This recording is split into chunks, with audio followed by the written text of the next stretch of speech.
பல கோடி மக்களின் வீடு இருளில் கிடக்கும்போது, விளக்கேற்ற வழி இல்லாமல் இருட்டில் கிடக்கும்போது பல கோடி மக்களின் வாழ்க்கை இங்கே மலை மேலே விளக்கேற்றுறதுன்றாங்க. இத்தனை ஆண்டுகள் எங்கே இருந்தார்கள்ன்ற கேள்விக்கு என்ன இருக்குது?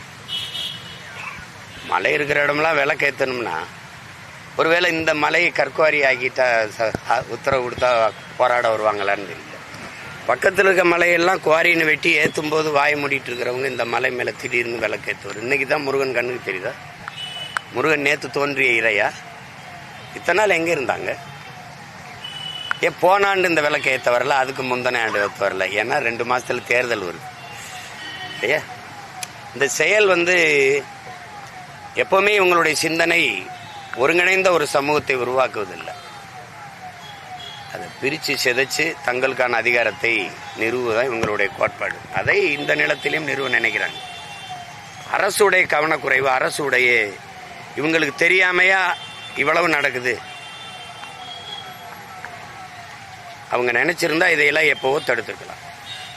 திடீர்னு இன்னைக்கு திடீர்னு நாங்கள் இந்த மலை மேலே விளக்கு ஏற்றுவோம் அப்படிங்கிறது ஒற்றுமையாக இருக்கிற தமிழ் சமூகத்துக்குள்ள ஒரு பிளவை ஏற்படுத்துகிறத தான் நான் அதை பார்க்குறேன். இது ரொம்ப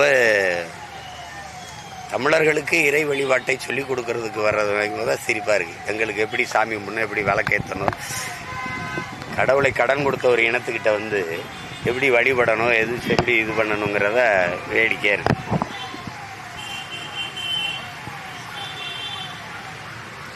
ஆனால் எல்லாத்தையும் அமைதியாக பார்த்து கொண்டிருக்கிற என் மக்கள் தேர்தலில் அவர்களுக்கு எல்லாருக்கும் ஒரு பாடம் புகட்டுவார்கள். இதை சாதி மத மோதல்களை உங்களுக்கு தெரியும். புரட்சியாளர் அம்பேத்கருடைய நினைவு தினத்தை அன்னைக்கு பாபர் மசூதி இடிக்க வேண்டிய தேவை வந்தது. தாழ்த்தப்பட்ட மக்கள் எழுச்சி உறுகிற அந்த எழுச்சி நாளை சிதைக்கணும். அதை வேற நோக்கம்னு இருக்குது. நீங்கள் இந்த நாளில் நீங்கள் பார்த்தீங்கன்னா எல்லா இடங்களிலேயும் நெருக்கடி இருக்கும். சோதனை, தேவையற்ற சோதனை, தேவையில்லாத சோதனை, விண்ணூர்தி நிலையம், தொடர்வண்டி நிலையம், இரவு பகலெல்லாம். அப்போ என்னென்னா மக்களின் நடமாட்டத்தை குறைக்கணும், வெறும் எழுச்சியில் குவிவதை குறைக்கணும், தடுக்கணும். அதை தவிர வேற நோக்கம் என்ன இருக்குது? அப்போ அமைதியாக இருக்கிற மக்கள் எழுச்சி வரக்கூடாது. அந்த மக்களை சட்டப்படி குற்ற நாளாக ஆக்கணும். அது தவிர இது என்ன இருக்குது? அதே மாதிரி ஒரு வேலையை தான் இது பார்க்கறது. தேவையற்றது இது. வழியே வருகிற வழிபாட்டை திருவண்ணாமலையில் தீபம் ஏற்றுறதை யாரும் போய் எதுவும் சொன்னாங்களா?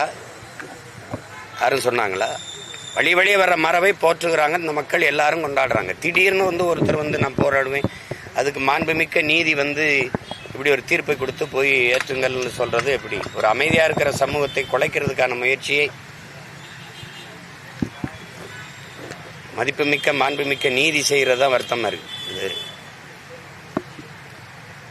ஆனாலும் என் மக்கள் அதையெல்லாம் கடந்து தங்களுடைய பன்னெடுங்காலமாக ஒருதாய் பிள்ளைகளாக வாழ்ந்து வருகிற அந்த உயர்ந்த உறவு முறையை கடைபிடிப்பார்கள். அது தமிழ்நாட்டில் இந்த பிளவு, இந்த சிதைவு ஏற்படுத்துவது சாத்தியமில்லை.